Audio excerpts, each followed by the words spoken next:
5월 첫 주일 어린이 주일 우리에게 주신 하나님의 생명의 말씀 믿음으로 받을 때 구약 성경 사무엘상 3장 10절로 14절 말씀을 받겠습니다. 오늘 우리에게 주신 하나님의 축복의 말씀 사무엘상 3장 10절로 14절 말씀을 제가 읽어드리겠습니다.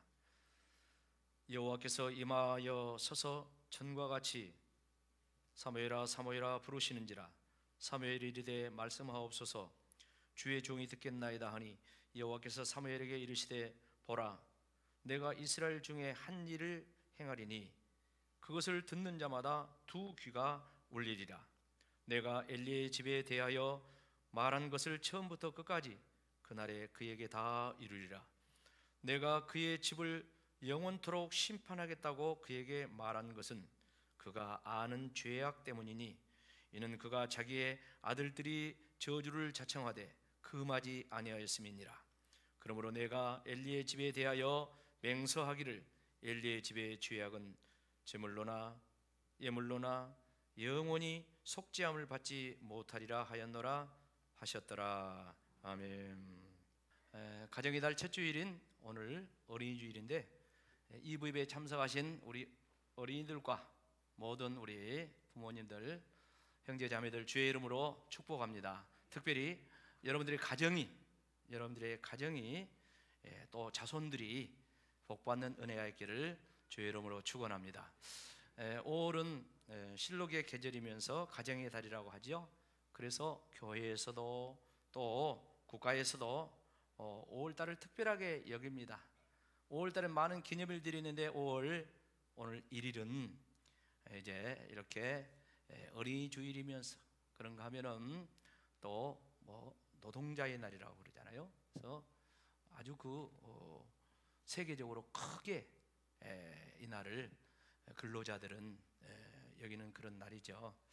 그런가 하면 5월 5일 날은 이제 어린이날, 8일 날은 어버이날, 그리고 15일 날은 스승의 날, 그리고 16일 날은 또 성년의 날, 그리고 21일 날은 이제 부부의 날, 둘이 하나가 되자 해서 21일이 부부의 날이라고 그럽니다.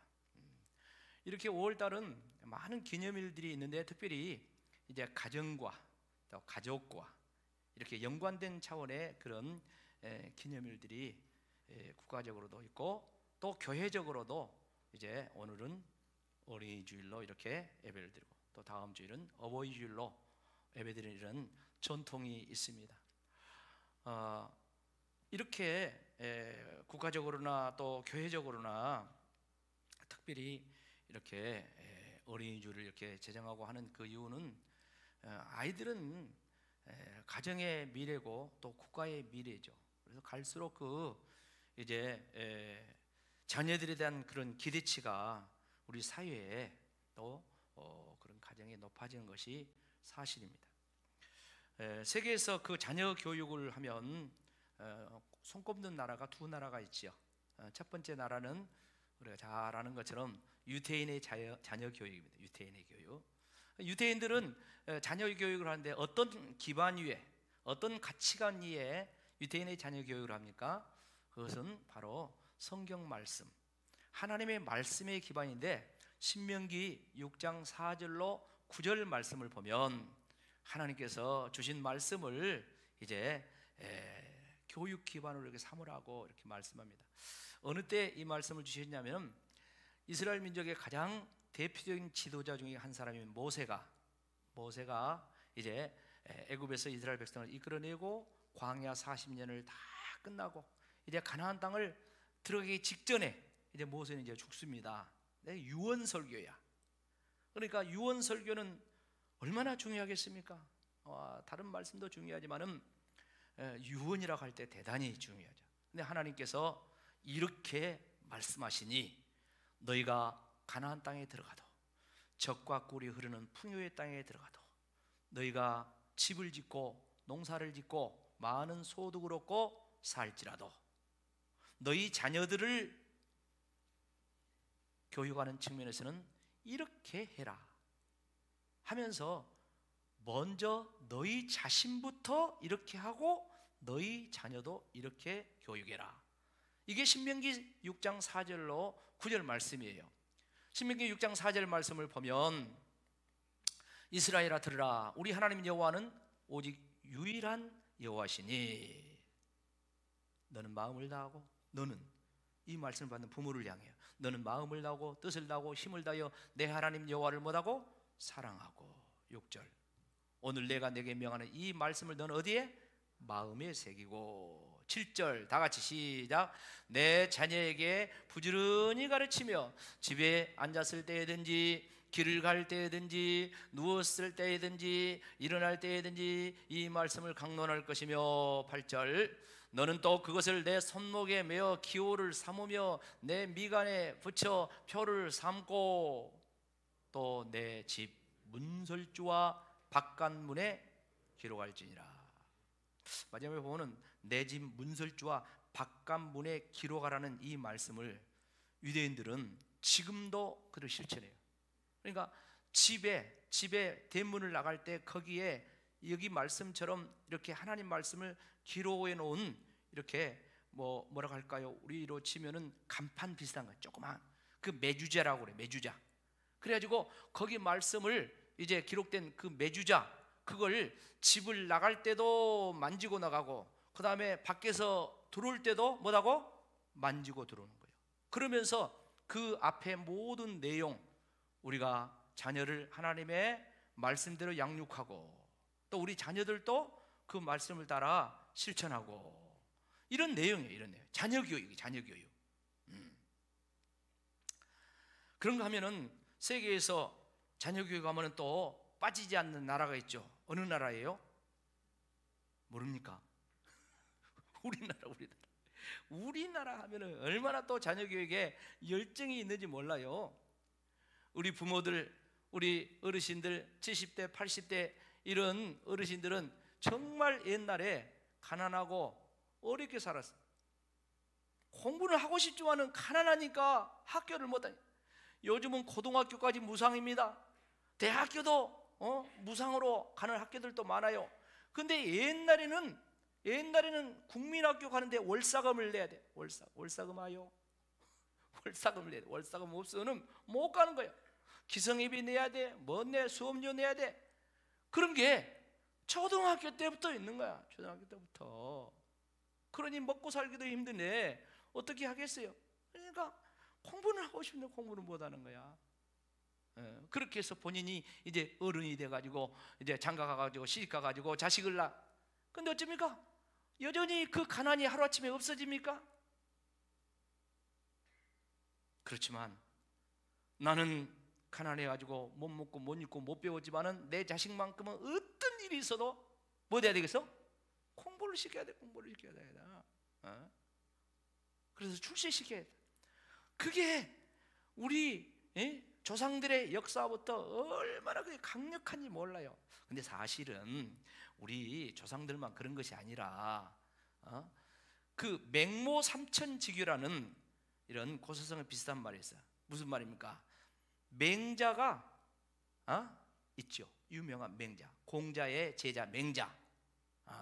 근데 이 맹자의 어머니가 맹자를 정말 훌륭하게 키우기 위해서 3번 이사를 갔다는 거예요. 첫 번째는 이 구례 장터 같은 이 시장통에서 살았어. 근데 어쩝니까? 이 맹자가 밖에 나갔다 오면은 뭐요? 콜라 싸구려 3,000원 5,000원. 요즘 같으면 뭐냐면은 이제 모종하죠. 모종 팔고 그러는데 뭐 그런 거라든가. 맨 그 상인들 장사 놀이하는 거, 그거 하는 거야. 이라고 공부하겠냐? 조용한 데로 가야 되겠다 싶어가지고 아주 조용한 곳을 찾아가가지고 이제 거기에 거주하는데, 어쩌면 공동묘지가 가까운데, 공동묘지 가까운데 아니 조용하잖아요. 근데 어쩝니까? 이제 한 번씩 사람이 죽어가지고 상해를 메고 장례를 치르는 거예요. 근데 또 맹자가 그걸 보고 또 흉내를 내는 거야. 인제 가면 언제 오나 하면서 막 그 노래 부르면서 상해놀이를 또 맹자가 하는 거야. 이것도 안 되겠구나. 그래서 3번째 이사를 간 곳이 어디로 갔다고요? 뭐래요? 서당 근처로 가서, 학교 근처로 가서 가서 보니까 이제 뭐 맹자가 이제 하루하루 이렇게 지나면서 하늘 천따지 거무련 누르왕 하면서 이제 글 읽는 흉내를 내면서 드디어 공부해가지고 우리가 아는 훌륭한 공자의 제자 맹자가 됐다는 그런 이야기야. 그러니까 아주 옛날부터 사실이 부모가 자식을 교육을 잘 시키고 이제 부모보다 자식이 더 잘되고 훌륭하고, 할렐루야, 그거는 모든 부모의 인지상정 다 같은 그런 마음이다, 이렇게 말씀드릴 수가 있습니다. 요즘 부모들은 대단하죠. 옛날에 부모들은 뭐 5, 6, 7, 8, 우리 동네는 13명 낳았어. 몇 명 낳았다고요? 13명 낳아가지고 5명 죽었어. 그래요, 8명 키우고 그런 부모들도 있어요. 옛날에는. 요즘은 이제 낳으려고 해도 낳을 수 있어도 안 낳고 1명 아니면 2명을 하잖아. 그런 세대야. 그러다 보니 자식이 귀하잖아요. 그러니까 그 자식의 귀함을 정말 누구는 모르겠습니까만은 옛날 부모들보다 더 아주 집중하는 거예요. 그래서 보면은 모든 가정의 중심이 누구야? 누가 중심이야? 할아버지? 할머니? 아버지? 어머니? 누가 중심이야? 아이들이 중심이야, 아이들이. 아이들이 귀하니까 그렇게 뭐 마음 갖는 거 이해도 가지만 지나칠 정도, 지나칠. 여러분, 서울이 집값이 엄청나잖아요. 어디 집값이 많이 올랐다 갑니까? 어디 집값이 비싸다 갑니까? 어디? 강남. 제가 우리 교회 오기 전에 강남에서 목회하다 왔어. 강남. 그때만 해도 강남 집값이 이렇게까지 비싸진 않았어요. 그렇지만 그때도 엄청 강남 집값이 비쌌어요. 근데 지금은 아파트 하나 갖고 있으면 10매덕, 20매덕 뭐 상상할 수 없는 그런. 왜 그렇게 됐어요? 왜 그래? 강북하고 강남이 어떻게 그렇게 차이가 있습니까? 원래 옛날 이 강남은 신도시 배밭이 많은 그런 곳이었어요.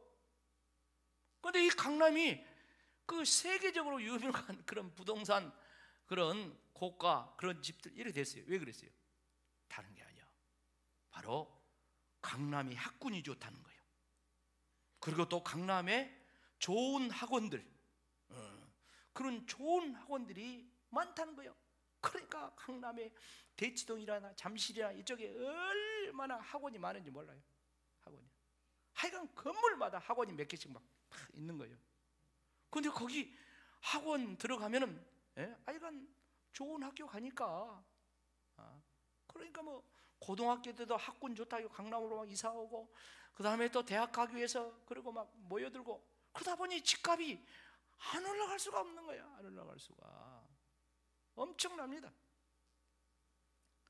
이런 상황 속에서 2022년 어린이 주일을 맞이해서 내일 모레 어린이날을 앞두고 우리가 자녀들에 대해서 거룩한 근심을 해야 되지 않겠냐. 모든 부모가 자식이 잘 되기를 바라고 올바른 자식으로 교육시키고 부모 세대보다 자식 세대가 잘 되기를 바라는 것이 공통점인데, 오늘 말씀에 집중하면서 정말 하나님께서 말씀하신 올바른 자녀 교육에 대한 말씀을 알고 다시 한번 새기면서 또 실천하여서 저와 여러분의 자녀, 손자들, 미래 세대가 주 안에 복되기를 축복합니다. 오늘 말씀 무슨 말씀입니까? 어린 사무엘이 어려요. 성전에서 기도하고 이렇게 했는데 하나님께서 사무엘아 사무엘아 부릅니다. 네, 종이 여기 있습니다. 말씀하시옵소서. 이제 하나님 말씀합니다. 요약하면 무슨 말씀입니까? 엘리 제사장의 집이 심판을 받겠다는 거예요. 축복의 말씀을 하면 얼마나 좋겠어요. 저도 설교를 준비하면서 오늘 어린이들 축복하면 그런 말씀을 해야 되는데 조금 본문이 너무 거시기하다, 부담스럽다. 그러나 이 속에 이제 담겨져 있는 뜻이 있으니 말씀을 준비하자. 그래, 우리 방송실에서 힘들어요. 제가 계속해서 설교를 준비하면서 밤 11시에도 밤 12시에도 원고를 교정을 해. 아침에도 교정을 해. 그래 가지고 방송 자료 준비하는 거 이렇게 플러스 마이너스 하니까 준비하는데 얘를 먹어. 근데 오늘 말씀은 더더욱 신중해. 왜? 엘리 제사장이 집을 심판한다고 하나님 가서 전하라고 그래. 근데 그 심판을 하는데 어느 정도냐면 거기 말씀 보면은 그 엘리 제사장의 집은 그 죄악이 제물로나 예물로나 영원히 속죄함을 받지 못할 것이다. 세상에 이런 일이 있을 수가 있습니까? 제물을 드려도 예물을 드려도 회개를 해도 속죄를 안 해준다는 거야. 왜 이런 결과가 왔을까? 오늘 본문 말씀뿐만 아니라 사무엘상 2장을 집에 가서 좀 읽어보세요. 2장으로 본문으로 그 뒤로 이렇게 종합적으로 이렇게 보면은 여러 가지 원인이 있지만 한마디로 바로 그 엘리 제사장의 자녀들 때문이야. 그 엘리 제사장의 자녀들은 대표적으로 홈리와 비느하스라는 두 아들이 있죠. 그런데 이 두 아들이 아버지의 대를 이어서 제사장이 돼야 되는데 홈리와 비느하스 이 두 아들을 아버지가 오늘 결론적으로 보면 아버지가 신앙교육도 인성교육도 인간교육도 사회생활 교육도 제대로 안 시킨 거야. 성경을 보면 하나님께서 이 엘리 제사장의 아들들을 뭐라고 평가를 하냐 보면 사무엘상 2장 12절을 보면 이렇게 이야기합니다. 엘리의 아들들은 행실이 나빠 여호와를 뭐요? 알지 못하고. 행실이 나쁘대. 행실. 물론 행실이 나쁠 수가 있겠죠. 뭐 어렸을 때 크다 보면은 그럴 수도 있지. 근데 중요한 것은 여호와를 알지 못한다. 세상에 제사장의 아들들이 하나님을 몰라. 아니 이들이 제사장을 해야 될 사람이고 나중에 제사장 합니다. 제사장을 하는데 하나님을 모른대. 그럴 수가 있습니까? 그럴 수가 있어요. 그럴 수가 있어요. 이 사람들이 하나님 앞에 제사를 드리러 백성들이 제물을 가지고 나올 때 하나님 앞에 제사도 드리기 전에 자기들에게 막 고기를 달라고 하고 또 고기를 삶아서 이제 하나님 앞에 제사 드리고 절차를 밟아서 이렇게 해야 되는데 고기 삶고 있는데 빨리 삶은 고기 가져오라고 생고기 가져오라고 그냥 갈고리 갖다가 어쩝니까? 그 가마솥에 넣어가지고 좋은 고기 먼저 하나님 앞에 드려야 되는데 자기들이 먼저 먹어버려요. 이런 모습들이 있었다는 거예요. 여기에 대해서 하나님께서 뭐라고 평가를 하십니까? 사무엘상 2장 17절에 보면 이렇게 이야기합니다. 이 소년들의 죄가 여호와 앞에 심히 크면 그들이 여호와의 제사를 뭐 됐다고요? 멸시했대.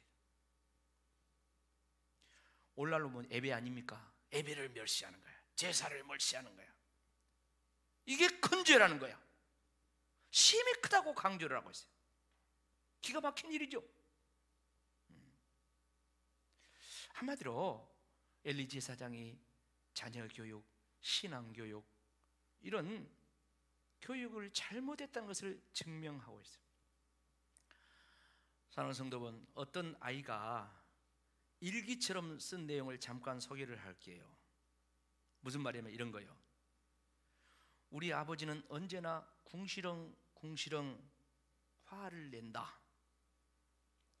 회사에서 돌아오면 현관에서 여기 신발 벗는 거 봐라.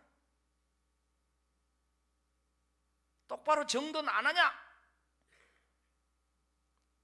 이거 화분에 물을 안 줬네? 꽃이 다 말라져 가잖아. 그렇게 한바탕 소리를 지른 다음에야 집 안으로 들어오신다. 매일 이런 식이다.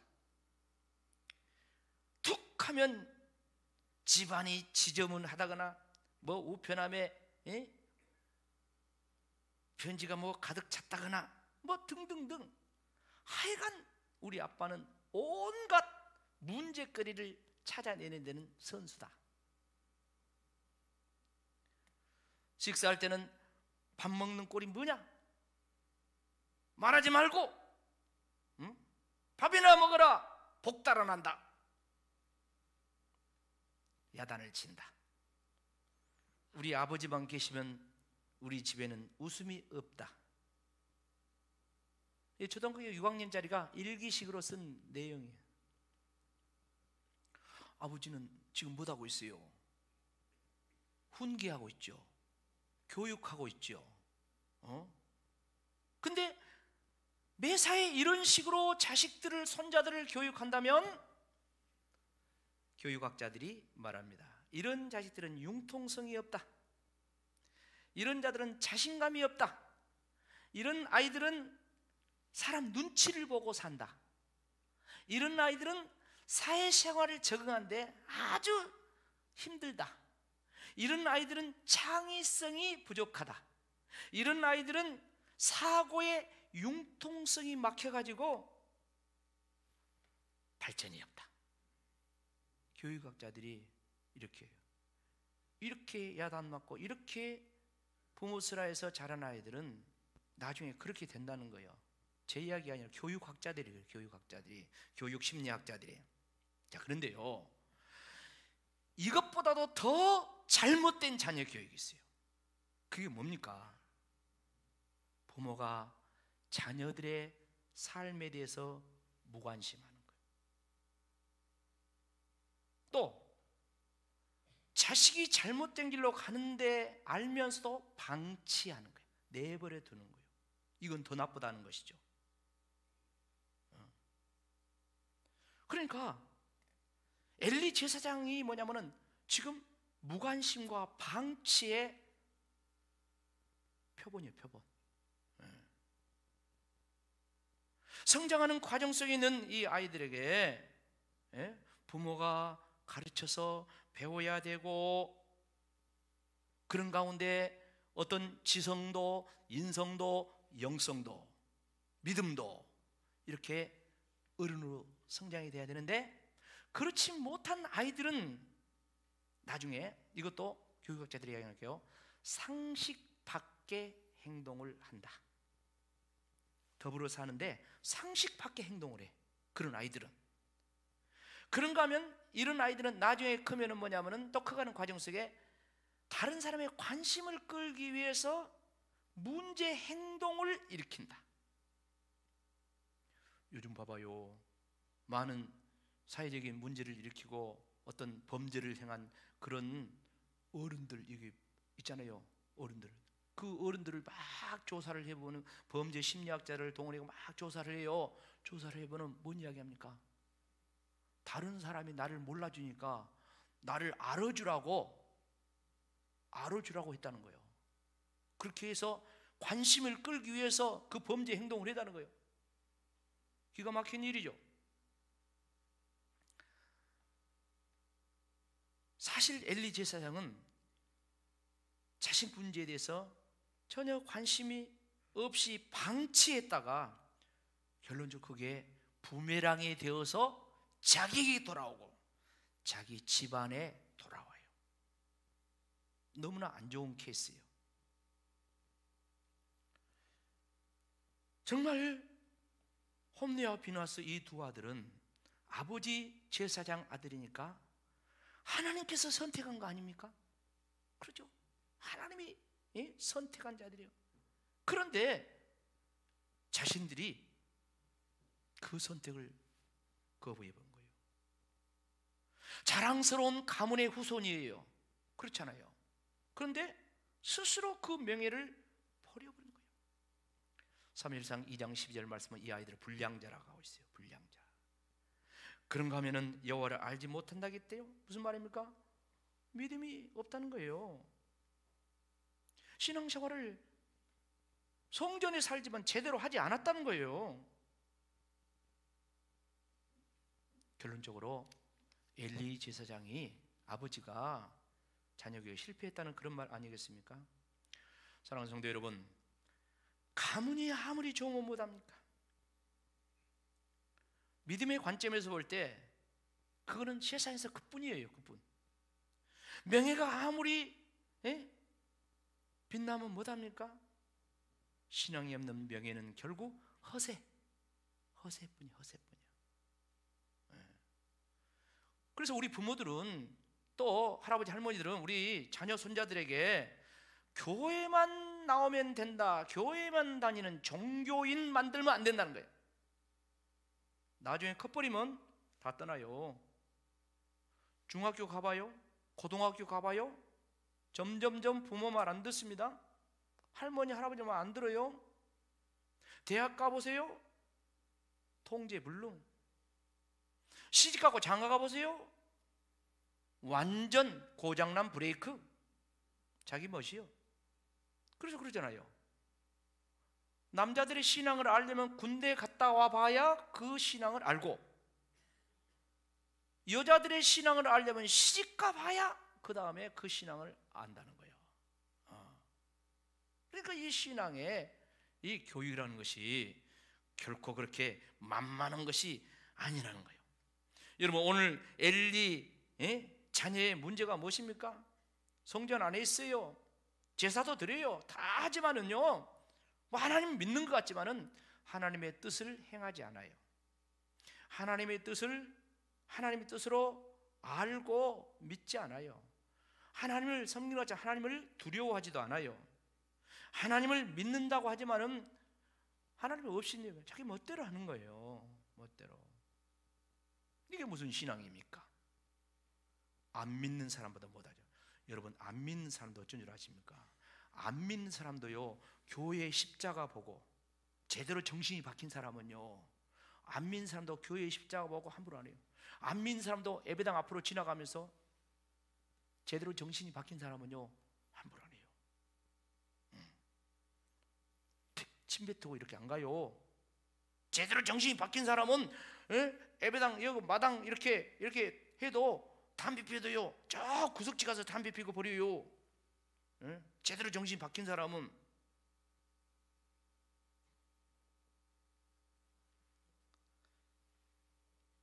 엘리의 문제가 뭡니까? 자식들이 저주를 자청하고 있다 했어요.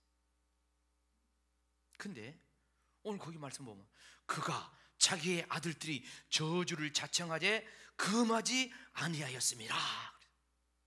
저주를 자청해 금지를 안 해. 그냥 내버려 두는 거예요. 자식이 저주의 길로 가는데 그게 부모입니까? 그래야 됩니까? 속된 말로 다리 몽댕이를 부질러 가지고라도 못 해야 돼요. 그 길을 못 가게 해야 그 부모 아니에요? 그렇잖아요. 근데 방관하는 거예요. 금지를 않는 거예요. 내버려 두는 거예요. 사랑하는 성도 여러분, 하나님을 안다는 말, 하나님을 안다, 이거는 구체적으로 하나님을 경험하면서 얻어지는 지식을 이야기. 아주 중요한 말씀을 예수님께서 마지막 기도하시면서 했어요. 그래서 성경에 기록됐는데 요한복음 17장 3절, 예수님께서 제자들과 마지막 기도를 그 밤에 합니다. 근데 그 기도를 하면서 예수님이 하나님 앞에 기도하면서 하는 말이에요. 자, 우리 다 같이 읽어보시죠. 시작. 영생은 유일하신 참 하나님과 그가 보내신 자 예수 그리스도를 아는 것이니이다. 여러분, 우리 기독교에서 영생만큼 중요한 것이 어디가 있습니까? 예수 믿고 구원받고 영원히 사는 이것보다 더 중요한 것이 어디가 있습니까? 근데 그 영생은 유일하신 참 하나님과, 할렐루야, 하나님 외에 다른 신이 없는 줄 믿습니까? 유일하신 참 하나님, 가짜 하나님도 많다 이 말이지. 유일하신 참 하나님과 그가 보내신 자 예수 그리스도, 예수 구원자, 그분을 아는 것이래요. 지식으로 안다는 말입니까? 그런 말이 아니에요. 이 말은 믿음을 가지면서 말씀을 배우며 기도하면서 신앙생활하면서 그 주님을 체험하면서 경험하면서 쌓여가는 지식, 영적 체험적인 지식을 그렇게 말씀하고 있는 것입니다. 그런 면에서 하나님을 알고 예수님을 알기 위해서 날마다 믿음으로 살면서 하나님과 동행하면서 하나님 말씀에 어긋나지 않게 살려고 몸부림치는 가운데 거기서 깨달아지는 그런 신앙의 모습을 지금 말씀한다 것 같으면, 저와 여러분들은 우리 자녀 손자들에게 뭘 가르치고 있느냐 이 말이에요. 하나님을 잘 섬겨야 된다, 하나님을 경외해야 된다, 주일이다, 오늘은 주일 성수해야 된다, 주일날 예배 갈 때 빈손으로 가지 말고 하나님 앞에 애물 준비해야 된다, 11조는 꼭 드리냐, 용돈이면 10분의 1은 드려야 된다 등등, 믿음으로 잘 자라고 또 믿음으로 공부 잘하고 해서 세상에 소금되고 빛되고 선한 영향력을 미쳐라. 여러분 그렇게 기도하시면서 그렇게 자녀들 손자들 교육하고 계시죠? 사랑하는 성도 여러분, 그런가 하면 우리가 꼭 기억할 게 또 하나가 뭐냐면은 자녀 손자들을 신앙의 독립을 빨리 하도록 만들어줘야 돼요. 신앙의 독립을. 그러니까 자녀들이 스스로 하나님과의 관계를 맺고 스스로 기도하고 스스로 예배하고 스스로 믿음으로 살도록 그렇게 만들어주는 그런 교육을 해야 된다는 거예요. 여러분 일상적으로 자녀들을 독립을 시킨다 하면 시간이 많이 걸려요. 예를 들면 경제적인 독립을 시킨다 하면 이 아이가 대학을 나오고 직장을 가고 이제 취업을 하고, 그래도 부모가 집에서 대줘, 쌀 보내줘, 그래도 이것 도와줘 저것 도와줘, 그래도 방 얻으라고 빚내줘. 경제적인 독립이 잘 안 되죠. 경제적인 독립을 하려면 상당히 많이 걸려요. 어떤 자식들은 보니까 우리 노인대학 지금 한 2, 3년 뒤에 못하고 있는데, 예전에 보니까 어떤 노인이 그래요. 자기 아들이 50이 넘었대. 그런데 자기 받은 그 노인들 받는 거 있잖아요, 그걸 모아가지고 그 아들 준대. 예? 경제적인 독립을 한다는 게 얼마나 어렵습니까? 근데요, 신앙 독립은 그렇지 않아요. 신앙 독립은 유치원 다니면서도 독립할 수 있어. 아동부 다니면서도 독립할 수 있어. 어떤 가정에 보면은 이 애들이 먼저 예수님 믿고 은혜 받아가지고 자기 부모 전도해, 자기 할머니 전도해, 할아버지 전도해. 애들이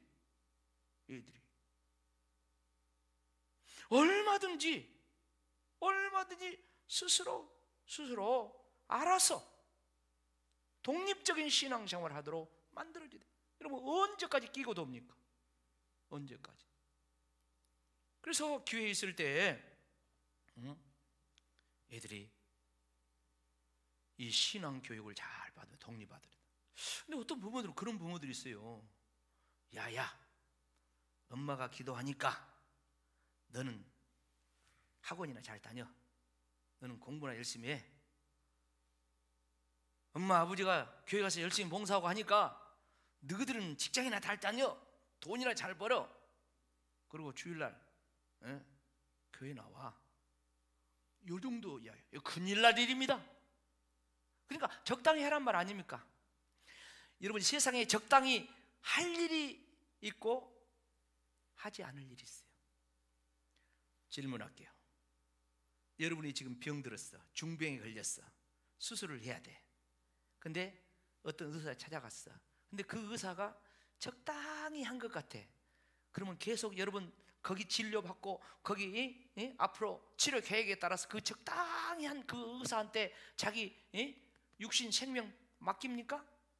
맡겨요, 안 맡겨요? 한 사람도 그런 사람 없어. 자기 육신 질병 생명 다루는, 이게 적당히 한 사람에게 그런 약국, 그런 의사 알고 보면 가르쳐 본다니까. 근데 여러분 예수님 믿는 거 아까 말씀했죠. 우리 예수님 믿는 것은 영생이야. 할렐루야. 영생입니다. 축복이냐 저주냐, 사느냐 죽느냐, 이게 신앙이야. 근데 내 자식에게 너 적당히 받아라, 공부나 열심히 해라, 사업이나 열심히 해라, 엄마가 아빠가 교회 다니면서 다 하고 있으니까 너희들은 그렇게 안 해도 돼? 그런 부모가 있다니까. 기가 막힌 일이에요. 그건 축복이 아닙니다. 그건 자식을 생각하는 것이 아니에요. 여러분, 하나님 나라를 적당히 믿어가지고 됩니까? 적당히 교회 다녀, 적당히 예배드려, 그건 사탄을 물러가라야. 성경에 비춰보면 예수님 말씀했어요. 너는 마음을 다하고 뜻을 다하고 성품을 다하고 힘을 다하고 뭘 다해? 목숨을 다하여 주 너희 하나님을 뭐하라? 사랑하라. 여러분, 목숨 다해서 신앙생활 해야 돼요. 예수님 말씀이야. 우리 자녀들도 손자들도 마찬가지예요. 공부 조금 안 한 것은 괜찮아. 공부 조금 안 한 것은. 그러나 신앙생활 등한히 한 것은, 주의를 안 지킨 것은, 헌금 까먹어버린 것은 그건 혼내켜야 된다니까. 혼내켜야. 바로 잡아야 된다니까. 11조 안 되면 야 이 도둑놈아 하면서 성경 비춰주면서 가르쳐야 된다니까요. 여러분, 속담에 이런 말 있죠. 바늘 도둑이 뭔 도둑 된다고? 소도둑 되는 거예요. 작은 것 안 하면 나중에 큰 것도 안 해요. 간땡이가 부어가지고. 오늘 엘리 제사장의 아들들이 그런 거야. 나중에 말해봤자 아이고 소문이 안 좋다, 얘들아 그러지 마라, 이런 정도 교육가 되겠습니까? 안 들어. 엘리 제사장의 나이가 98세야 눈이 어두워, 귀가 어두워, 힘이 없어. 말해봤자 듣습니까? 세상에 그 자고로 이 못된 자식들의 공통점이 있어요. 그거 뭡니까? 부모 말 안 듣는 거예요. 부모 무시하는 거예요. 엄마가 뭘 알아요? 아버지가 뭘 알아요? 이제 늙은 사람들은 젊은 사람 말 들어야 된다, 시대가 바뀌었다고 막 이렇게 대들고 따지고 한 사람들 있잖아요. 자기 아버지한테 어머니한테. 맞는 말인데 그건 아니야, 불효야. 맞는 말인데 그건 맞는 게 아니야. 가만히 있으라고, 가만히 있으라고. 아니에요. 죽을 때까지 가만히 있으면 안 됩니다. 할렐루야. 다음 주일날 또 설교하겠지만 부모들을 죽을 때까지 가만히 있으라고 하면 안 돼요. 자꾸 움직여야 돼. 네?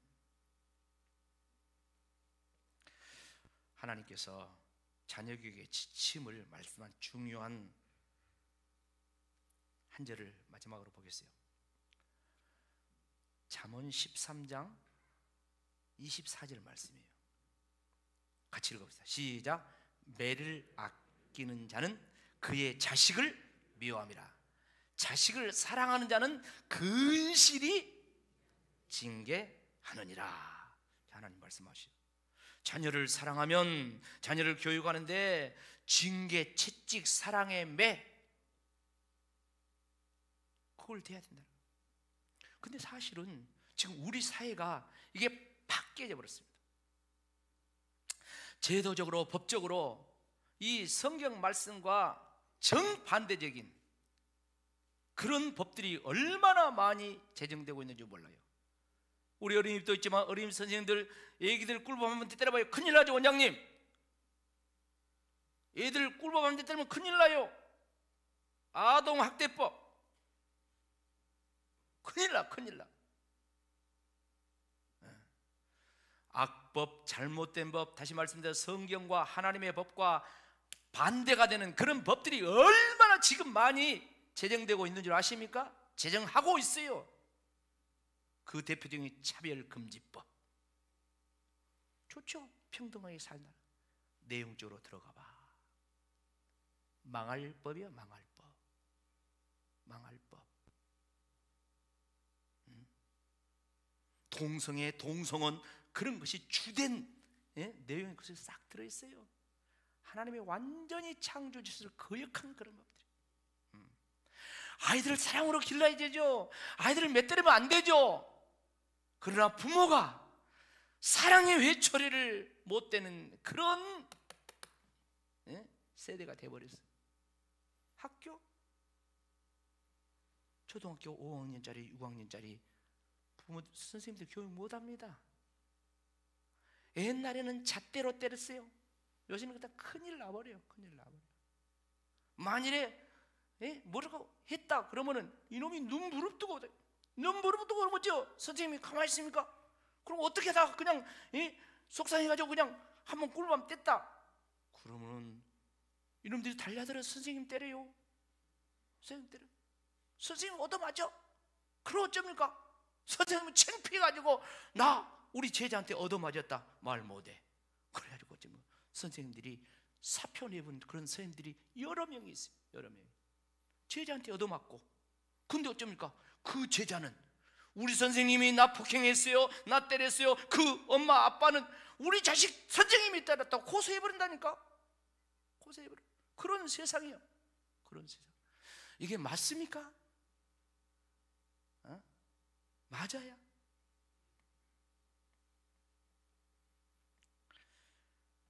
여러분, 가문 자랑하지 마시기 바랍니다. 신앙이 먼저인 줄로 믿습니다. 정말 우리 자녀들이 믿음으로 잘 자라도록 그렇게 만들어요. 똑같은 성전에 있지만은 사무엘은 제사장 아들도 아니요. 사무엘은 어쩝니까? 믿음으로 똑바로 자라가지고 하나님의 음성을 듣고, 사무엘은 나라의 민족의 지도자가 되고 교회의 지도자가 되고, 그 사무엘 아닙니까? 근데 태어날 때부터 이 엘리 제사장의 그 가문에서 태어난 이 자식들은 교육이 잘못 다 망하는 거예요. 우리가 세계적인 전쟁 영웅하면 많은 사람인데 그 가운데 우리나라는 딱 꼽으면은 메가드 장군을 꼽습니다. 그렇죠. 2차 대전의 영웅이고 우리나라 6.25의 전세를 완전히 바꾼 인천 상륙절했던 메가드 장군. 그분은 원수 별 5개 최초로 그런 사람이거든요. 근데 이분이 막 전쟁만 잘한 걸로 아는데 그렇지 않아요. 이분이 이 자녀 교육을 얼마나 잘했는지 몰라. 그래서 설교를 마치면서 조금 시간이 갔지만 이 내용을 한번 같이 나누고 마무리하려고 합니다. 그러니까 자녀를 위한 기도문이죠. 주여, 나의 자녀를 이렇게 키워주소서. 약할 때 자기를 돌아볼 줄 아는 여유와 두려울 때 자신을 잃지 않는 용기와 정직한 패배에 부끄러워하지 아니하고 승리에 겸손한 온유한 자녀를 주옵소서. 생각해야 할 때 고집을 세우지 말게 하시고 하나님을 알고 자신을 아는 것이 지식의 기초임을 알 수 있는 자녀를 내게 허락하소서. 원하옵나니 그는 평탄하고 안이한 길로 인도하지 마옵시고 고난과 도전에 직면하여 한가할 줄 알도록 인도하여 주옵소서. 그래야 폭풍우 속에서 용감히 싸울 줄 알고 패자에게 관용할 줄 알도록 가르쳐 주옵소서. 그 마음이 깨끗하고 그 목표가 높은 자녀를, 남을 정복하려고 하기 전에 먼저 자신을 다스릴 줄 아는 자녀를, 장래를 바라봄과 동시에 지난 날을 잊지 않는 자녀가 되게 하게 하여 주옵소서. 이런 것들을 허락하신 다음 이에 더하여 내 자녀들에게 유머를 알게 하옵시고 생에 엄숙하게 살아감과 동시에 생을 즐길 줄 알게 하옵소서. 자기 자신에 지나치게 집착하지 말게 하시고 겸허한 마음을 갖게 하시어 참된 위대한 삶을 소박함에 있음을 알게 하옵소서. 참된 지혜는 열린 마음에 있으며 참된 힘은 온유함에 있음을 명심하게 하옵소서. 그리하여 나 아버지는 어느 날 내 인생을 헛되이 살지 않았노라고 고백할 수 있도록 도와주시옵소서. 메가드 장군의 자녀를 위한 기도문입니다. 이거는 뭐 젊은 사람들 인터넷 보면 다 나와 있어요. 번역이 조금 약간 다를 수 있어요. 번역. 그러나 이런 맥락은 거의 같은 겁니다. 이분이 수많은 전쟁을 통하여서 승리하고 훈장을 받고 존경과 명예를 누리는데 인생 말년에 이런 글을 마지막으로 남겼어요. 한번 마지막으로 읽고 마치도록 합시다. 같이 읽어봅시다. 시작. 내가 받았던 수많은 훈장, 또 내가 누렸던 많은 특권들 가운데 가장 고귀한 특권은 바로 내가 아버지였다는 사실이다. 내가 아버지 되었다는 이 특권은 다른 어떤 특권과도 바꾸지 않겠다. 아버지로서, 부모로서 자녀를 양육하고 이렇게 건강한 사회로 만든다는 이 특권, 그 부모의 사명, 이것을 전쟁의 훈장보다도 어떤 명성보다도 귀하게 여겼답니다. 대부분 다 부모들입니다. 또 나중에 부모가 되십니다. 여러분 모두에게 이런 고백이 있기를 주의 이름으로 축복합니다. 아멘.